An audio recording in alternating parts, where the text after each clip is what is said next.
Halo football lovers, kembali lagi di Starting 11 News. Seperti biasa, kami akan terus menyajikan informasi seputar dunia sepak bola spesial untuk Anda. Keputusan Gerard Pique untuk pensiun mendapatkan banyak reaksi dari rekan-rekannya, termasuk Charles Puyol. Puyol mengaku syok dengan kabar tersebut. Puyol yang pernah menjadi tandem Pique di Barcelona juga merasa mantan rekan setimnya diperlakukan tidak adil di akhir karirnya. Saya akan selalu bisa menjelaskan bahwa saya bermain bersama Anda. Rasanya begitu istimewa. Saya akan selalu sayang kepada Anda. Rasis Rico Lewis menjadi perhatian dunia, khususnya di sepak bola pasca timnya Manchester City mengalahkan Sevilla di Liga Champions tengah pekan kemarin. Perlakuan rasis Rico Lewis menjadi kutukan bahwa dimanapun berada, diskriminasi tidak harus dilakukan. Manchester City sebagai klub yang menaungi pemainnya mengutuk keras pelecehan rasis Rico Lewis oleh pendukung Sevilla. Selain mendapatkan trofi bergengsi, juara Piala Dunia juga akan mendapatkan hadiah uang yang jumlahnya terus bertambah setiap edisi turnamen terakbar ini digelar. Juara Piala Dunia 2022 di Qatar akan mendapatkan 4 juta dolar AS, lebih banyak dibanding Prancis yang menyabet gelar pada 2018 di Rusia. Pemenang Piala Dunia 2022 nanti akan mendapatkan hadiah 42 juta US dollar atau setara dengan 662,8 miliar rupiah. 4 tahun silam, Prancis membawa pulang 38 juta US dollar. Back Huddersfield Town dari timnas Jepang Yuta Nakayama akan absen di Piala Dunia setelah dipaksa menepis selama sisa musim karena cedera Achilles. Pemain berusia 25 tahun itu sebenarnya masuk dalam daftar 26 pemain negaranya untuk turnamen bulan ini di Qatar. Namun, ia harus ditandu keluar sebelum turun minum dalam kekalahan kandang 2-0 oleh Sunderland. Denis Zakaria akhirnya menjalani debutnya saat Chelsea bersua Dinamo Zagreb di matchday 6 Liga Champions 2022-2023. Denis main sebagai starter dan mencetak 1 gol sebelum ditarik keluar pada menit ke-71. Usai dimainkan lawan Dinamo Zagreb, Denis Zakaria langsung curhat. Ia mengaku kehidupannya di Chelsea saat ini terasa sulit. Saya harus katakan sangat sulit. Saya suka bermain dan selalu ingin bermain. Aku Zakaria, dikutip Football Italia. Presiden Napoli Aurelio De Laurentiis sangat senang dengan kinerja pelatih Luciano Spalletti. Dirinya mengklaim bakal memberikan hadiah perpanjangan kontrak untuk sang juru taktik. Kontrak kerja Spalletti sendiri berakhir pada Juni 2023. Kontrak itu kemungkinan akan diperpanjang. Akan tetapi, kedua pihak harus lebih dulu bertemu untuk mengkonfirmasi kesepakatan dan tak ada jaminan bahwa ini akan terjadi selama jelang Piala Dunia 2022.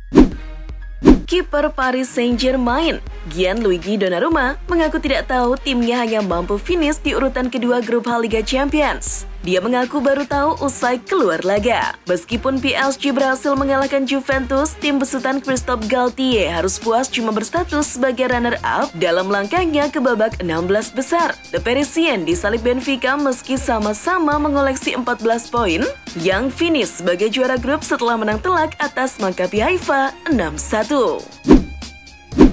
Menjelang bergulirnya Piala Dunia 2022, sebuah mural raksasa bergambar Diego Maradona muncul di Argentina. Gambar berukuran raksasa itu muncul di sebuah gedung di Buenos Aires untuk menyambut pesta sepak bola terakbar di dunia tahun ini. Tak tanggung-tanggung, gambar tersebut diketahui berukuran dengan lebar 40 meter dan tinggi 45 meter. Keberadaan mural tersebut untuk mengenang Maradona yang pernah antarkan Argentina juara dunia. Chelsea akan menjamu Arsenal pada pekan ke-13 Liga Inggris di Stamford Bridge Minggu 6 November malam waktu Indonesia Barat. Pierre-Emerick Aubameyang pun jadi sorotan sebab ia akan bentrok dengan mantan klubnya. Ia meninggalkan meriam London awal tahun 2022 untuk pindah ke Barcelona. Namun, ia kemudian dilepas lagi dan pindah ke Chelsea. Aubameyang pun kirim ancaman untuk sang mantan. Arsenal tak ada urusan personal. Saya kembali. Saya biru, saya siap.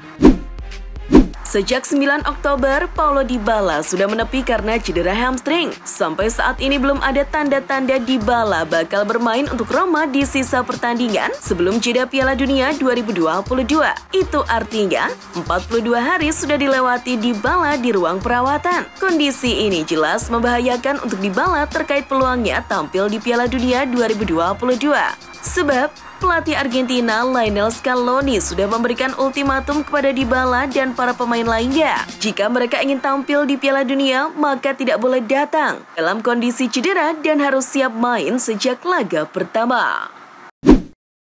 Gerard Pique baru saja umumkan pensiun. Presiden La Liga Javier Tebas mengklaim jika suatu hari nanti Gerard Pique bakal menjadi presiden yang hebat untuk Barcelona. Beberapa waktu lalu, sang bek sempat mengklaim ingin menjadi presiden Barca. Tebas pun mendukung langkah Pique. Ia adalah sosok yang berbeda. Ia terbiasa membuat keputusan sebagai pebisnis dengan konsekuensi kegagalan dan juga keberhasilan, kata Tebas.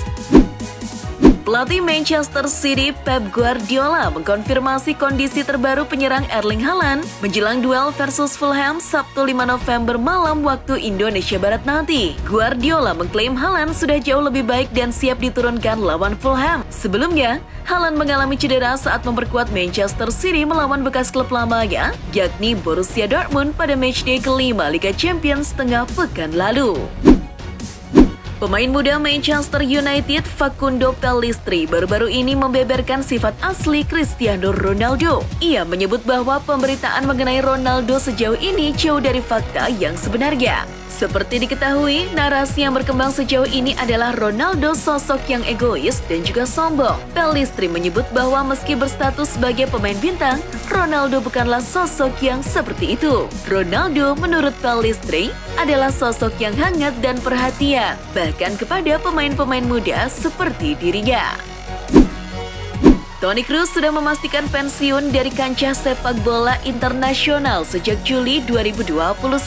Kini, menuju Piala Dunia 2022 Qatar 20 November, disebutkan Toni Kroos mendapatkan godaan agar mengubah keputusannya dan kembali memperkuat timnas Jerman. Salah satu yang mengatakan hal ini adalah jurnalis Amalio Moratala saat diwawancara radio Marca. Namun pada sebuah kesempatan, Toni Kroos sudah menyatakan ogah kembali perkuat timnas Jerman dan di Piala Dunia 2022.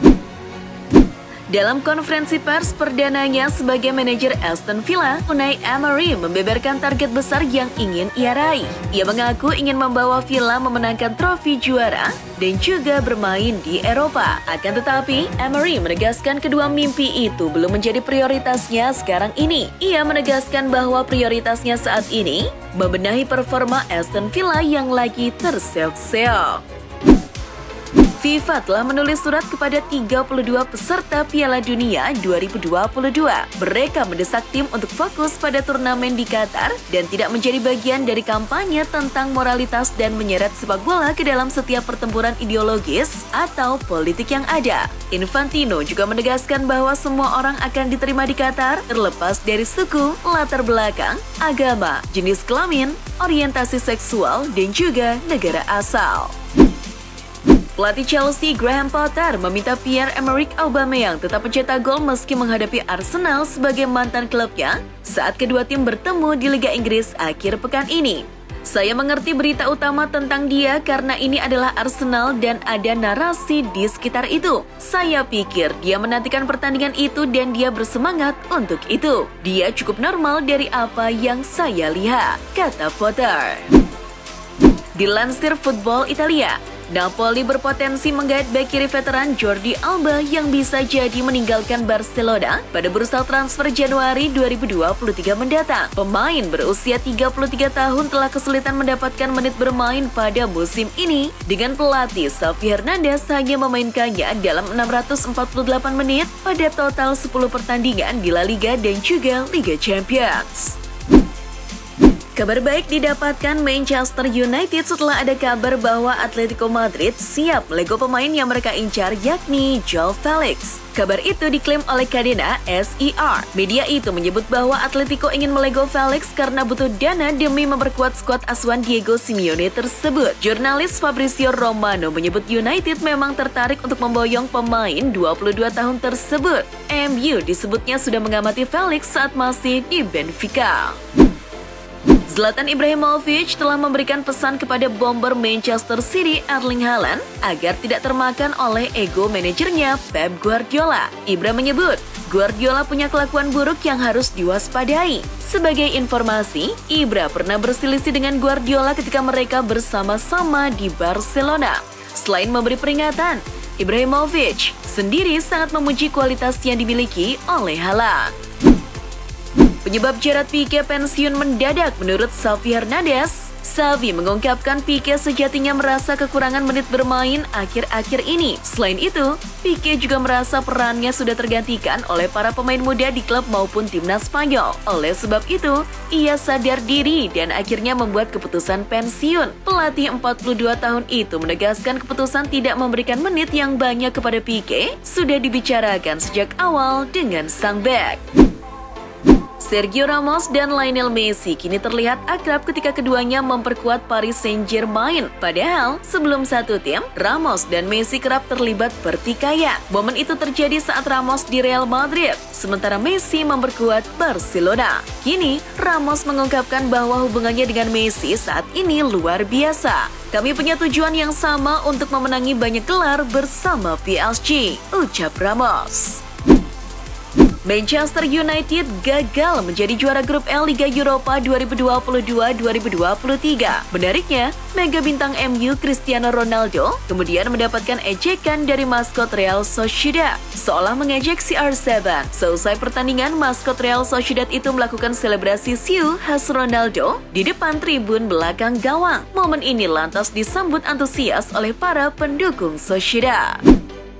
Presiden klub Brasil Flamengo, Rodolfo Landim, mengejek Cristiano Ronaldo setelah klubnya dikabarkan tertarik merekrut CR7 dari Manchester United. Landim memastikan kabar Flamengo merekrut Ronaldo tidak benar. Landim mengaku klubnya tidak punya kekuatan finansial untuk membayar gaji pemain asal Portugal itu. Selain itu, Landim juga mengklaim kualitas Ronaldo saat ini hanya akan cukup menjadi pemain cadangan di Flamengo yang memiliki Gabriel Barbosa dan juga Pedro di lini depan. Timnas U20 Indonesia asuhan Shin Taeyong gagal memaksimalkan peluang menjadi gol saat bertanding melawan Moldova U20 di Stadion Emirhan Turki Jumat 4 November malam waktu Indonesia Barat. Bagi Indonesia, ini merupakan hasil imbang pertama di Turki. Dengan sebelumnya, tim Merah Putih menang atas Çakalıklıspor dan Moldova, dan Indonesia sempat tumbang dari Turki. Dan itulah informasi seputar dunia sepak bola spesial dari Starting 11. Buat kamu yang gak mau ketinggalan berita terupdate dan terbaru seputar dunia sepak bola, jangan lupa untuk like, share, dan subscribe. See ya!